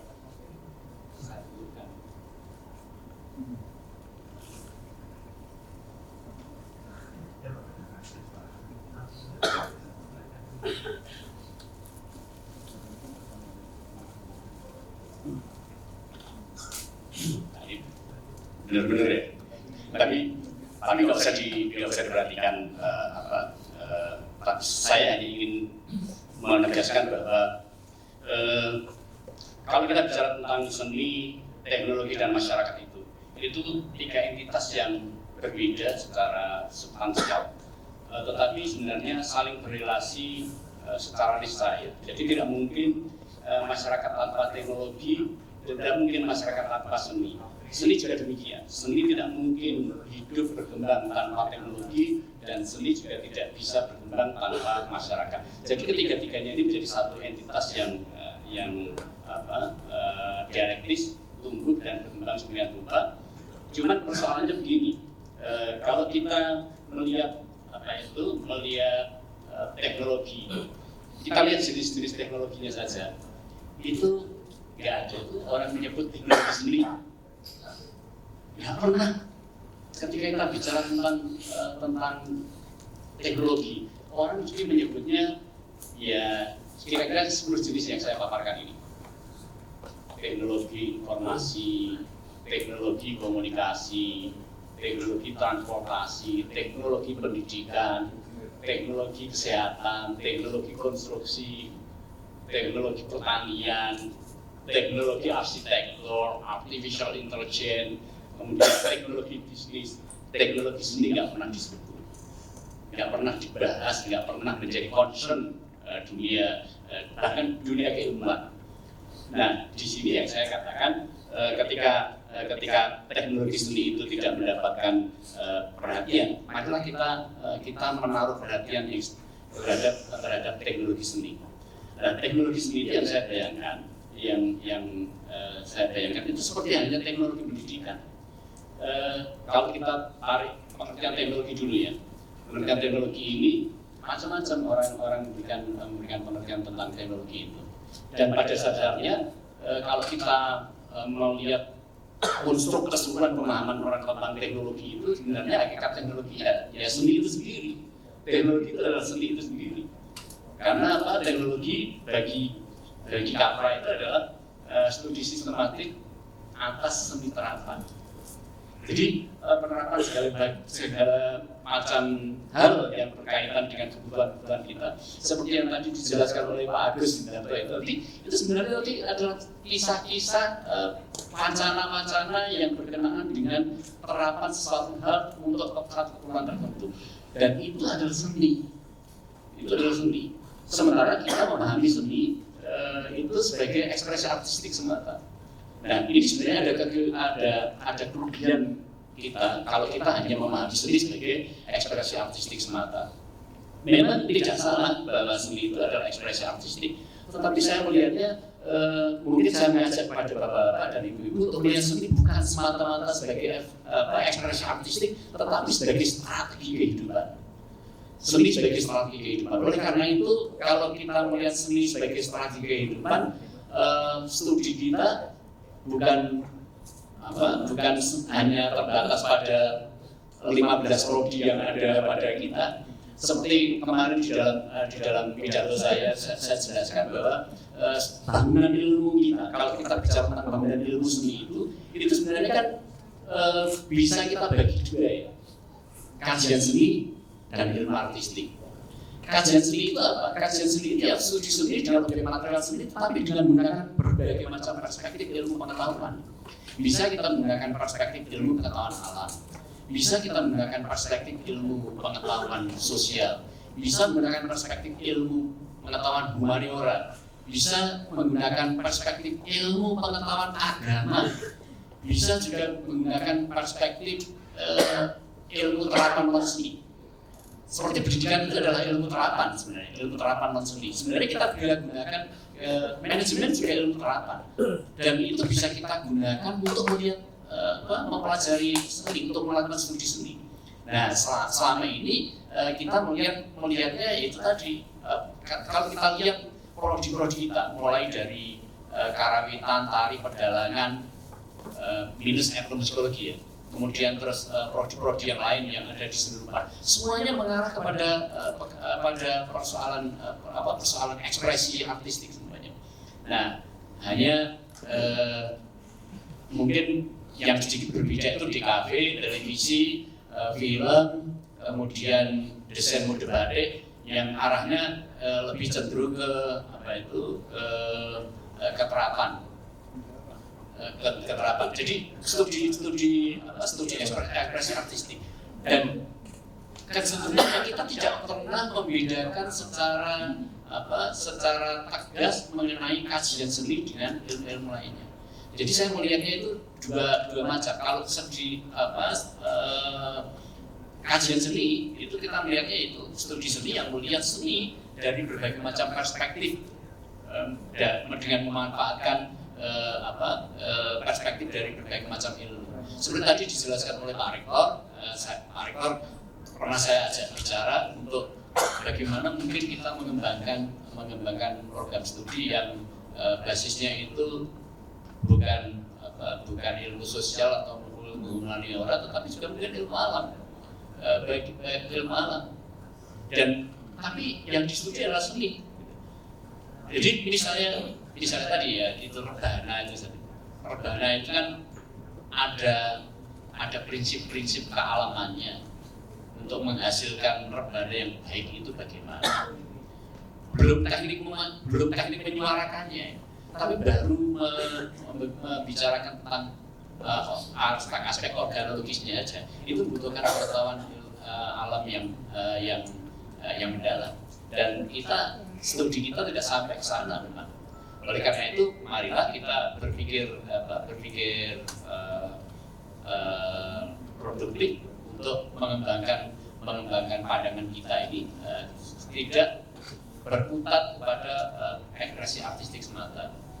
Jadi kalau kita melihat pengertian teknologi sebenarnya juga sangat luas sebenarnya pengertian teknologi itu sendiri. Tentu ada banyak hal ya, ada banyak ahli yang bicara tentang teknologi itu. Misalnya di sini ada Capra, ada Manuel Castells, ada Gary J. Anglin, kemudian ada siapa? Dan ada orang Indonesia yang bicara tentang teknologi, Niarso juga. Mereka juga menyebut sebenarnya memahami teknologi itu adalah proses peningkatan nilai tambah. Seperti yang diceritakan oleh Pak Agus tadi, sebenarnya adalah upaya-upaya konkret yang telah dilakukan di dalam mengembangkan nilai tambah. Nah, sebenarnya apa yang kita miliki, yang seni tradisi kita yang telah kita pelajari, kita kembangkan dengan rupa, apakah tidak bisa kita kembangkan agar mendapatkan nilai tambah? Tentu sangat bisa sekali. Dan itu tadi agar kita mengembangkan nilai tambah, agar bisa menghasilkan nilai tambah, tentu saja teknologi itu yang perlu kita terapkan. Jadi penguasaan teknologi menjadi persoalan yang menjadi persoalan penting. Saya ingin mengatakan teknologi seni.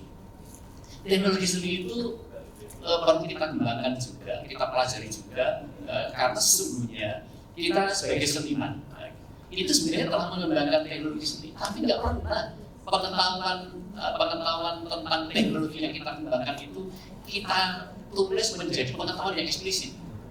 Tidak pernah. Seperti yang dilakukan oleh saudara Junet dan saudara Bondan tadi. Itu tadi sebenarnya kalau kita melihat intensitas keilmuannya, itu kan masuk bukan kajian seni itu, tetapi ilmu artistik. Tapi yang di atas panggung tadi itu adalah artistik terapan. Jadi Mas Junet itu sudah sedemikian rupa. Mas Junet dan Mas Bondan ya. Loro kabeh bon.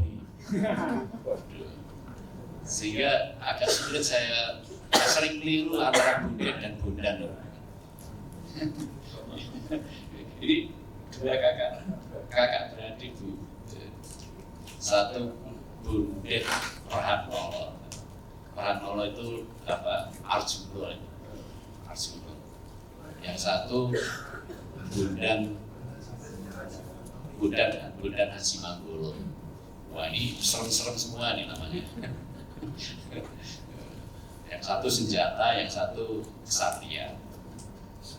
Dulu lah, tak minggu ada begini.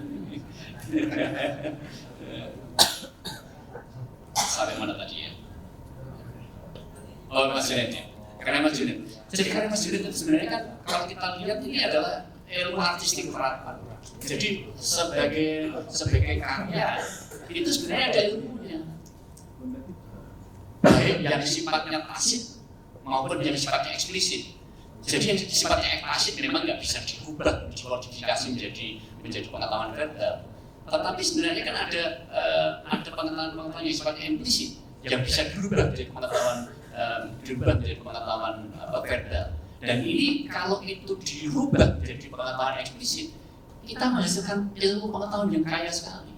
Jadi apa yang di panggung ini tadi, kalau dieksplisitkan menjadi ilmu pengetahuan, tadi Pak Agus terus lorong, wah ini kalau ditulis itu menjadi Scopus I ini, betul. Jadi Scopus I apa yang dilakukan oleh dilakukan Mas Bun dan Mas Junet.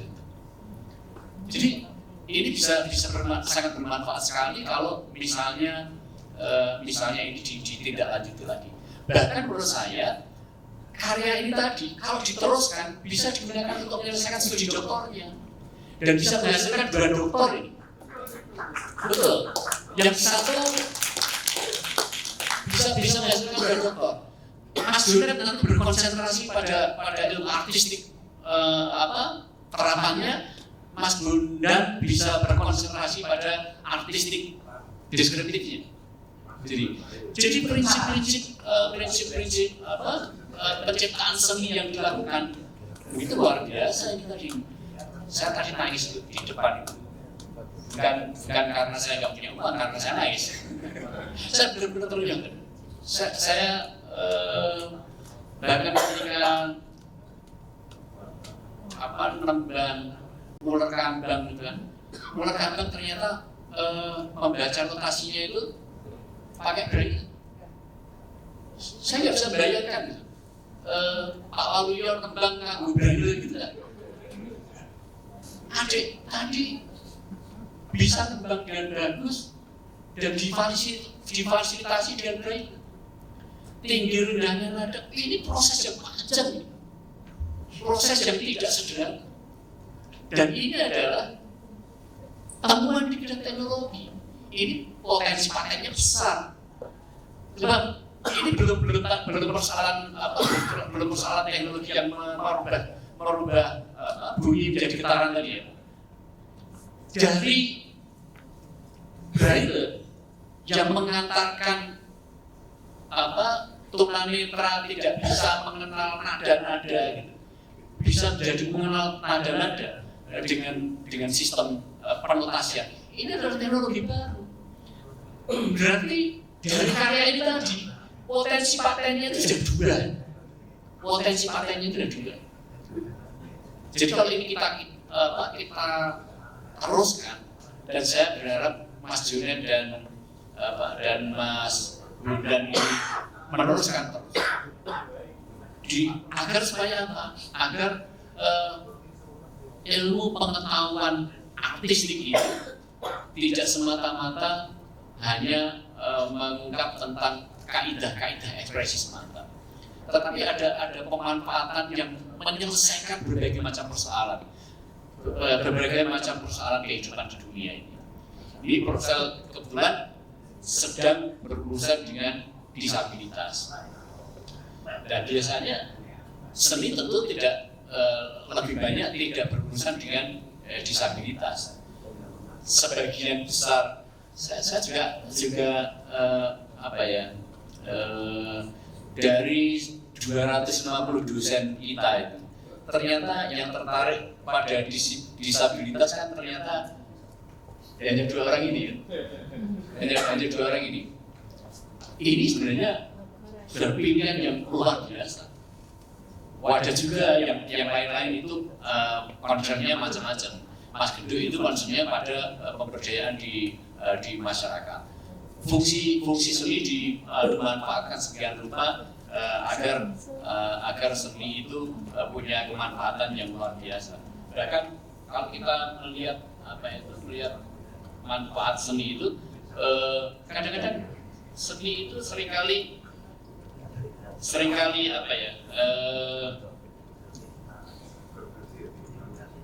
seni seringkali hadir sebagai manifestasi identitas, dan seni seringkali hadir sebagai ekspresi budaya tanding. Nah, Mas Gendut itu melakukan hal itu, ngurusi seni, kompor-kompori orang di masyarakat supaya bertanding dengan apa? Bertanding dengan realitas yang hegemonik. Apa saja yang realitasnya hegemonik, dan itu dan rata-rata sebagian besar dosen kita itu kinerjanya mengarah kepada perlawanan hegemonik dan menghidupkan karya seni di daerah-daerah itu untuk menjadi manifestasi budaya tanding itu. Dan tentu ini sangat menyenangkan sekali, sangat bermanfaat sekali. Cuman sekali lagi, itu semua adalah sebagai ilmu artistik, itu semua masih merupakan pengetahuan implisit, masih merupakan pengetahuan implisit yang ada, berkembang di pikirannya Mas Gendut, berkembang di pikirannya Mas Darno, berkembang di pikirannya Mas Waluyo, siapa lagi, Wasi, Eko PC, dan seterusnya itu, Ringtong, siapa lagi, orang-orang yang punya intensitas untuk mengembangkan seni sebagai satu perlawanan terhadap realitas hegemonik itu. Banyak sekali teman-teman kita melakukan itu, tapi itu lagi, sekali lagi, itu semua baru pengetahuan implisit yang dikembangkan, belum menjadi pengetahuan eksplisit. Kalau pengetahuan eksplisit itu dikembangkan dan dihasilkan, maka teman-teman dengan sendirinya telah menghasilkan ilmu pengetahuan artistik yang bersifat deskriptif itu. Demikian kita akhirnya menjadi memiliki kekayaan yang luar biasa. Potensi kita itu sangat besar sekali. Peta pengetahuan kita itu sebagian rupa kuat. Dan bahkan kalau sekali lagi, kalau kita bicara seni dan teknologi, sebenarnya teknologi dimanfaatkan seni itu bisa di dalam 3 kategori. Teknologi dimanfaatkan seni dalam arti untuk keperluan artistik itu sendiri, baik untuk keperluan pemanggungan, keperluan screening, keperluan perumusan artistik film dan seterusnya, dan juga keperluan untuk publikasi. Dan ini yang sudah dilakukan oleh teman-teman, tapi intensitasnya mungkin pengetahuan tentang teknologinya kita mungkin namanya masih belajar, sehingga si YouTube kita sebenarnya telah menghasilkan banyak karya dan menghasilkan banyak publikasi yang sudah berupa, tapi itu tadi belum terbingkai menjadi satu bisnis yang menghasilkan uang itu. Padahal sebenarnya potensinya besar untuk menghasilkan uang itu. Jadi pengetahuan buku-buku yang ditulis oleh teman-teman itu sebenarnya bisa kita jual. Sekali lagi, kita menjual buku itu kan selalu dalam bentuk hard copy dan padahal kalau itu bisa kita create sedemikian rupa, kita bisa menghasilkan buku-buku dan karya-karya kita itu secara online. Bahkan tidak hanya karya-karya kita yang bisa kita jual dengan menggunakan teknologi, kemampuan kita itu sendiri bisa kita jual. Selama ini teman-teman yang menguasai teknologi belum ada loh tertarik menjual. Mas Rusdiantoro itu dijual lagu loh, betul. Bukan menjual fisiknya Mas Rusdiantoro, tapi adalah kapasitas diri sebagai seorang vokalis, sebagai seorang komposer, itu orang membutuhkan itu kan banyak sekali. Tapi yang menghubungkan antara Mas Rusdiantoro dengan publik yang publik pasar itu kan nggak ada. Dan sebenarnya teknologi yang bisa menjembatani itu. Oleh karena itu saya sangat mendorong kepada teman-teman. Saya tuh dulu ketika saya ngajar haki, itu saya sering ngobrolin mahasiswa itu. Kalau kita menjual sesuatu itu secara, saya kan pernah belajar membaca satu buku ini. Di Amerika itu ada sebuah perusahaan yang dia menjual hanya satu jenis souvenir sebenarnya. Tapi souvenir yang bahannya dari benda-benda laut. Souvenir yang dari benda-benda laut. Dan dia nggak punya pabriknya. Pabriknya itu ya dari pengusaha-pengusaha itu sendiri. Nah, kemudian dia membuat website. Dari website itu dia menawarkan. Dari menawarkan saja dia sudah mengambil keuntungan di situ. Dia harga satu souvenir itu harganya berapa? Dari harga souvenir yang sekian rupa, kemudian dia minta, kalau saya menjualkan, saya dikasih fee berapa? Oh, dikasih fee sekian persen. Kemudian dia jual, dan dia tawarkan dengan harga yang di atas dari harga penawaran dengan pemiliknya ya, dengan produsennya itu tadi. Nah, ternyata perusahaan itu menjadi perusahaan yang besar juga. Saya bayangkan kalau metode ini, ilmu ini, pengetahuan ini kita manfaatkan dengan menjual potensi-potensi yang ada pada kita ini, mulai dari menjual kompetensi, menjual produk, sampai menjual program. Ini bisa luar biasa, bisa menghasilkan gojek yang mempertebal gojek kita. Dan juga banyak hal yang bisa kita kerjakan sebenarnya. Misalnya tentang museum online. Di Korea itu ada museum folk museum. Folk museum itu sebenarnya lengkap sekali. Nah, ternyata folk museum itu bisa dikenal di dunia itu karena websitenya yang begitu lengkap sehingga menstimulir orang untuk datang ke folk museum itu. Nah, sebenarnya kita bisa memerankan diri kalau kita nanti bisa jadi LO ya. Itu kita bisa memerankan diri untuk sekaligus menjadi museum seni tradisi. Dan kalau museum seni tradisi tentu kita menawarkannya dari online itu sendiri. Dan kalau itu kita rumuskan, kita bangun sebenarnya berupa sebenarnya tidak ada format website yang menawarkan itu sebenarnya sudah ada. Ketika Prof. Dar pensiun itu kalau nggak salah itu sudah ada pameran digital gitu ya, pameran digital. Nah, mungkin itu bisa kita lanjutkan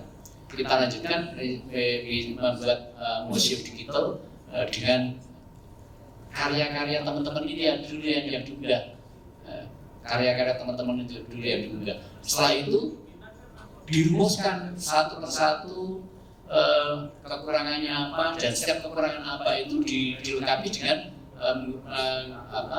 melakukan penelitian ini. Dan setiap penelitian selalu mendukung untuk program-program digitalisasi publikasi. Itu dari aspek publikasi. Dan dari aspek pengembangan masyarakat, kita juga bisa membangun masyarakat, membina masyarakat melalui program-program digital itu. Tentu saja tadi pagi baru saja diselenggarakan MONEF, mungkin sekarang ini masih berlangsung MONEF tentang program ISS IPKM, Institutional Support System.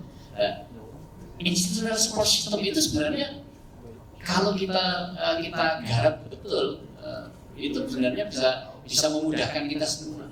Mulai dari aspek pembelajaran sampai administrasi akademik itu kita selesaikan dengan istilah support system, dan itu pasti akan memudahkan kita semua. Sekarang ini kan tidak. Sekarang ini kalau kita ngajar, terutama teman-teman praktek itu kalau misalnya tidak bisa mengajar, posisinya ada di luar daerah itu sudah pusing gitu teman-teman, harus balik ke Solo gitu. Padahal kalau misalnya teman-teman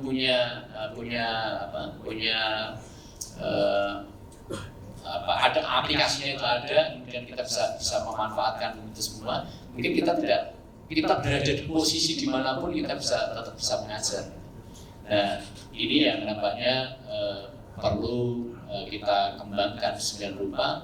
Kita mesti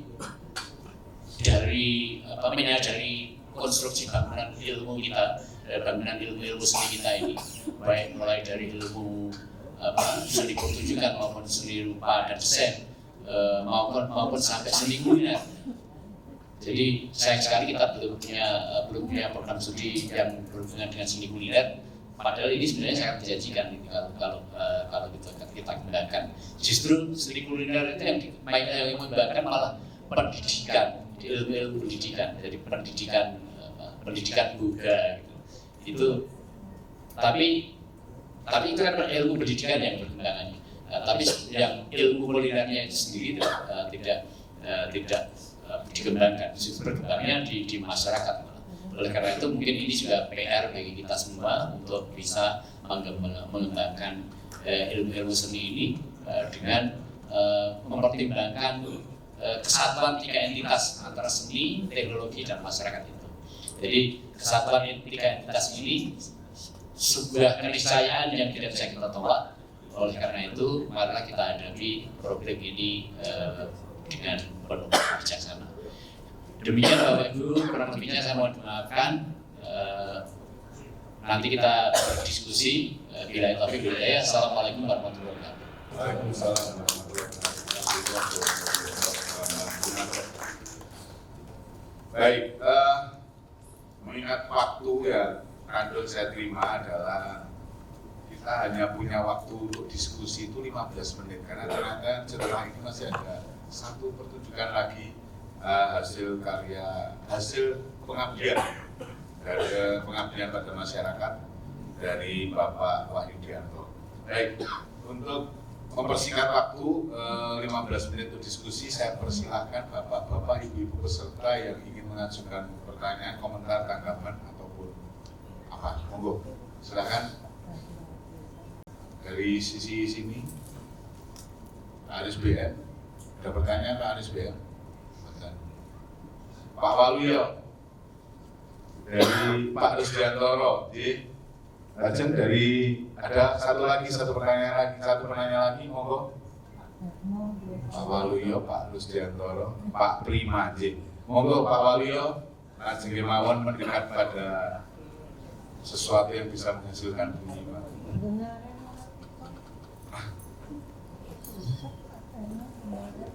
Ditujukan kepada siapa? Pak Wal.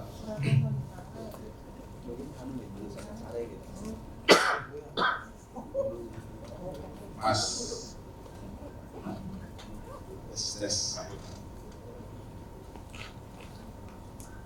Assalamualaikum warahmatullahi wabarakatuh.